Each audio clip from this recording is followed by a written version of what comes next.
Bismillahirrahmanirrahim. Assalamualaikum warahmatullahi wabarakatuh.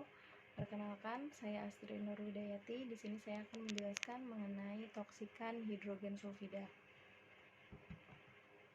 Yang saya akan jelaskan yaitu mengenai sumber dari racun tersebut, karakteristik racun, rute dan pemaparan, pengolahan, dan contoh real. Hidrogen sulfida. Gas hidrogen sulfida adalah gas yang terbentuk dari 2 unsur hidrogen dan 1 unsur sulfur. Satuan ukur gas H2S adalah ppm. Gas H2S disebut juga gas telur busuk, gas asam, gas belerang, atau uap bau. Hidrogen sulfida atau asam sulfida merupakan suatu gas yang tidak berwarna, sangat beracun, mudah terbakar, dan memiliki karakteristik bau telur busuk. Bau adalah pencemaran lingkungan yang dapat menyebabkan gangguan secara fisik, psikologis, sosial, dan perilaku berupa stres pada manusia. Daur sulfur. Sulfur terdapat dalam bentuk sulfat anorganik. Sulfur direduksi oleh bakteri menjadi sulfida dan kadang-kadang terdapat dalam bentuk sulfur dioksid atau hidrogen sulfida. Hidrogen sulfida ini seringkali mematikan makhluk hidup di perairan dan umumnya dihasilkan dari penguraian bahan organik yang mati. Tumbuhan menyerap sulfur dalam bentuk sulfat SO4. Perpindahan sulfat terjadi melalui proses rantai makanan, lalu semua makhluk hidup mati dan akan diuraikan komponen organiknya oleh bakteri. Beberapa jenis bakteri yang terlibat dalam daur sulfur ini antara lain Desulfomaculum dan Desulfibrio yang akan mereduksi sulfat menjadi sulfida dalam bentuk hidrogen sulfida. Kemudian H2S digunakan bakteri fotoautotrof anaerob seperti Chromatium akan melepaskan sulfur dan oksigen. Sulfur dioksidasi menjadi sulfat oleh bakteri chemolitotrof seperti Thiobacillus.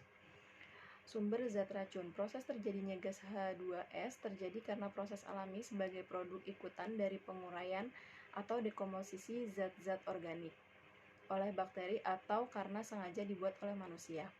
Lokasi sumber H2S ditemukan di daerah gunung berapi, sumber belerang, minyak dan gas bumi, lokasi pembuangan limbah industri, peternakan, atau pada lokasi pembuangan sampah.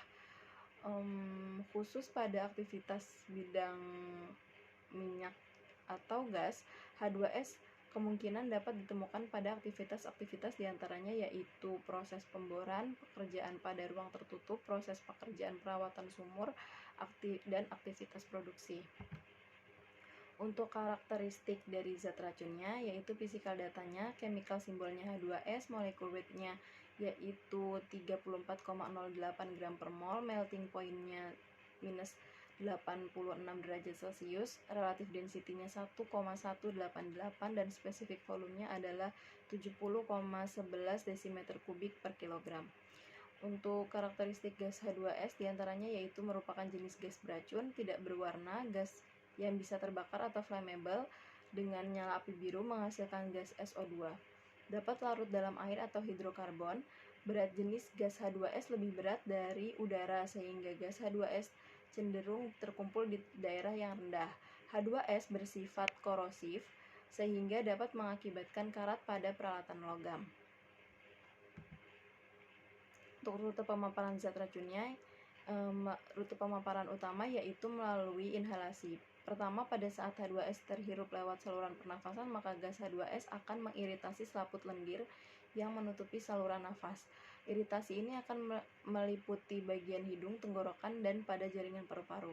Di paru-paru, oksigen akan diserap ke dalam darah dan ditransportasikan ke seluruh tubuh oleh hemoglobin. Jika seorang menghirup udara yang telah tercampur gas H2S, maka komposisi oksigen di dalam darah akan tergantikan oleh H2S, sehingga akan terjadi kekurangan oksigen pada sel tubuh. Aliran darah yang membawa gas H2S akan mengalir sampai ke otak dan akan menyerang pusat pengendali sistem pernafasan dan lumpuhnya syaraf indera penciuman. Lalu setelah itu H2S yang tercampur dengan air pada paru-paru akan menghasilkan asam lemah. Asam lemah di dalam paru-paru akan menyebabkan paru-paru melepuh dan bengkak. Akibat fatalnya adalah paru-paru melemah dan berhenti bekerja sehingga seseorang dapat hilang kesadaran bahkan meninggal. Lalu H2S adalah senyawa kimia gas yang tidak berwarna, lebih berat daripada udara, flammable, eksplosif, dan sangat berbahaya. Sekalipun gas ini bersifat iritan bagi paru-paru, ia digolongkan ke dalam asfiksian atau mengurangi konsentrasi normal O2 dari udara. Karena efek utamanya adalah melumpuhkan pusat pernafasan, bahkan kematian yang disebabkan oleh terhentinya pernafasan. H2S juga bersifat korosif pada logam. Untuk rute utama masuk ke dalam tubuh adalah melalui jalan nafas atau inhalasi. Dan gas ini secara cepat diserap oleh paru-paru. Absorpsi melalui kulit bisa saja terjadi walaupun hanya sedikit. Manusia dapat mencium bau telur busuk atau rotten egg apabila konsentrasi H2S dalam jumlah yang rendah. Akan tetapi jika terpapar terus-menerus dalam konsentrasi rendah maupun tinggi, maka indera penciuman bisa menjadi lumpuh. Dan kejadian ini bisa mengakibatkan indera penciuman lumpuh, dan kita tidak bisa mengandalkan indera penciuman untuk mendeteksi kehadiran gas H2S. Untuk jumlah paparan zat racunnya, efek H2S terhadap manusia sesuai tingkat konsentrasinya, yaitu untuk 0,13 ppm akan menyebabkan bau minimal yang terasa. Lalu untuk 4,6 mudah dideteksi, bau yang sedang. Untuk 10 ppm permulaan iritasi mata dan mulai berair. 27 ppm bau tidak enak dan tidak dapat ditoleransi lagi. Untuk 100 ppm akan menyebabkan batuk-batuk, iritasi mata, dan indera penciuman sudah tidak berfungsi. Untuk 200-300 ppm akan mengalami pembengkakan mata dan rasa kekeringan di kerongkongan. Untuk 500-700 ppm akan hilang kesadaran dan bisa mematikan dalam waktu 30 menit sampai 1 jam. Untuk lebih dari 700 ppm akan menyebabkan kehilangan kesadaran dengan cepat dan berlanjut ke kematian. Untuk pengolahannya, pengurangan kadar H2S dari biogas limbah cair rumah sakit dengan metode adsorpsi. Di sini pengolahan secara kecil, yaitu biogas dari gas holder dianalisa kandungan H2S-nya, lalu mengisi tabung adsorpsi dengan karbon aktif berukuran 6 mesh. Gas dialirkan ke absorpsi dengan kecepatan 200 ml per menit. Sampel dianalisa kandungan H2S dari absorpsi dengan alat spektrometer. Lalu absorpsi dilanjutkan sampai konsentrasi H2S jenuh keluar dari absorber. Percobaan diulangi untuk kecepatan gas 400, 600, 800, dan 1000 ml per menit. Lalu absorpsi diulangi untuk karbon aktif dengan ukuran 10 dan 14 mesh, lalu menghitung efisiensinya. Setelah itu menghitung konstanta Friedrich dan Langmuir, lalu menghitung velocity daerah absorbernya untuk menghitung waktu absorber. Untuk pengolahan skala besar, yaitu pemulihan sulfur dari gas buang yang mengandung hidrogen sulfida dari kegiatan PLTP dengan proses biodisulfurisasi. Salah satu sumber gas H2S yang potensial adalah kegiatan pembangkit listrik tenaga panas bumi atau PLTP yang mengeluarkan gas H2S dengan kisaran konsentrasi yang tinggi, yaitu 4.800 sampai 6.600 ppm.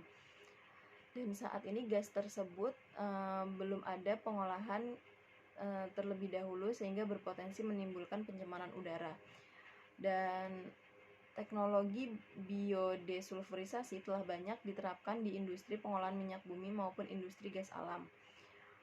Untuk diperlukan untuk membuat reaktor sehingga gas buang H2S dapat teratasi. Untuk diagram alir proses biodesulfurisasi dapat dilihat sebagai berikut, yaitu di mana gas mengandung H2S tersebut dikontakkan dengan pelarut dalam reaktor scrubber. Pada kolom ini, kontak antar fasa gas dan fasa cair terjadi secara langsung sehingga memungkinkan terjadinya dispersi antar fasa. Lalu gas H2S dapat diserap oleh beberapa larutan penyerap yang bersifat basa seperti larutan NaOH dan Na2CO3. Senyawa soda Na2CO3 akan mengabsorpsi gas H2S dan akan membentuk NaHS yang kemudian dialirkan ke reaktor yang berupa tangki atmosferik, di mana mikroorganisme akan mengubah senyawa biologis dalam kondisi aerob. Selanjutnya dengan proses dekanlasi sulfur dipisahkan dari larutan soda dan cairan soda yang diperoleh dikembalikan ke adsorber. Sedangkan sulfur yang diperoleh sebagai cake atau sebagai sulfur murni. Dan Na2CO3 yang diperoleh dari hasil reaksi antara NaOH dan CO2 dari udara dikembalikan lagi ke dalam reaktor sehingga terjadi recycle bahan kimia. Untuk pengaruh zat racun, pengaruh bahaya H2S terhadap peralatan diantaranya yaitu selain bisa menimbulkan bahaya bagi manusia, dia juga H2S berpengaruh terhadap peralatan logam karena H2S bersifat korosif pada logam.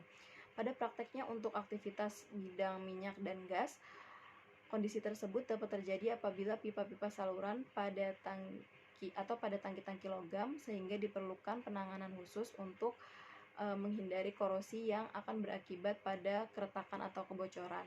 Selain itu, H2S juga dapat menyebabkan karat besi sulfida pada logam besi. FeS tersebut bersifat piropik yang jika bereaksi dengan oksigen di udara akan menghasilkan panas. Dan efek fisik yang terjadi yaitu gejala sakit kepala atau pusing, badan terasa lesu, hilangnya nafsu makan, rasa kering pada hidung, tenggorokan, dan dada, batuk-batuk, serta kulit terasa perih. Untuk pertolongan pertamanya yaitu untuk inhalasi, dapat menyebabkan efek merusak pada sistem saraf pusat, metabolisme, dan saluran gastrointestinal. Kontak yang terlalu lama dengan konsentrasi kecil dapat menyebabkan edema paru. Pindahkan korban ke area yang tidak terkontaminasi dengan menggunakan alat bantu pernafasan mandiri, lalu jaga agar korban tetap hangat dan istirahat. Lalu panggil dokter dan lakukan pernapasan buatan jika pernapasan terhenti. Untuk efek samping tertunda mungkin terjadi. Untuk kulit atau mata, lepaskan pakaian yang terkontaminasi. Jika radang disemprotkan air setidaknya selama 15 menit. Oleskan pembalut steril dan basuh mata sampai benar-benar bersih dengan air setidaknya selama beberapa menit dan dapatkan bantuan medis. Untuk penelanan, ini tidak dianggap sebagai rute pemaparan yang potensial. Ini berikut adalah contoh kasus 1, yaitu di mana pengaruh pajanan atau paparan gas hidrogen sulfida terhadap keluhan saluran pernafasan pada pemulung di tempat pembuangan air Ganet, Kota Tanjung Pinang, Riau pada tahun 2018, di mana dari kesimpulan dari riset ini yaitu para pemulung di sana mengalami keluhan yaitu pada saluran pernafasan seperti batuk, nyeri tenggorokan, pilek, dan sesak nafas. Untuk contoh kasus 2 yaitu kadar hidrogen sulfida dan keluhan pernapasan pada petugas di pengolahan sampah Superdepo Sutorejo, Surabaya, yaitu dari riset ini disimpulkan bahwa pengukuran kadar hidrogen sulfida baik di halaman depan dan area pemilahan sampah menunjukkan hasil masih di bawah baku mutu yang disyaratkan. Baku mutu H2S menurut peraturan Gubernur Jawa Timur yaitu adalah 2 ppm, dan keluhan saluran pernapasan yang pernah dirasakan oleh petugas meliputi batuk, sesak napas, dan gatal tenggorokan. Karakteristik yang banyak mengalami keluhan pernapasan ini yaitu pada kisaran umur 35-44 tahun, jenis kelamin perempuan, dan lama kerja yaitu lebih dari 12 bulan. Petugas yang tidak memiliki kebiasaan merokok dan tidak menggunakan masker. Untuk contoh kasus ketiga yaitu potensi gangguan bau gas hidrogen sulfida di lingkungan kerja PT Pertamina Persero RU 4 Cilacap, di mana disimpulkan bahwa PT Pertamina telah melakukan upaya semaksimal mungkin untuk meminimalisir emisi H2S yang mengkonversi gas H2S menjadi sulfur cair dan padat. Namun pada kenyataannya gas buang ini masih teremisikan ke udara sehingga tidak sengaja adanya potensi kebocoran terutama pada area flank connection.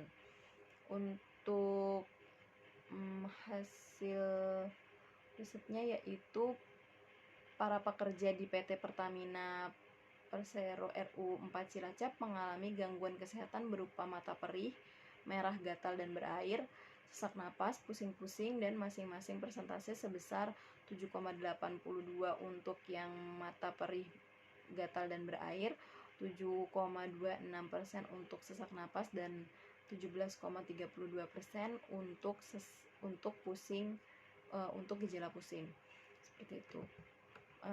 Berikut yang dapat saya sampaikan, kurang lebihnya mohon maaf. Wassalamualaikum warahmatullahi wabarakatuh.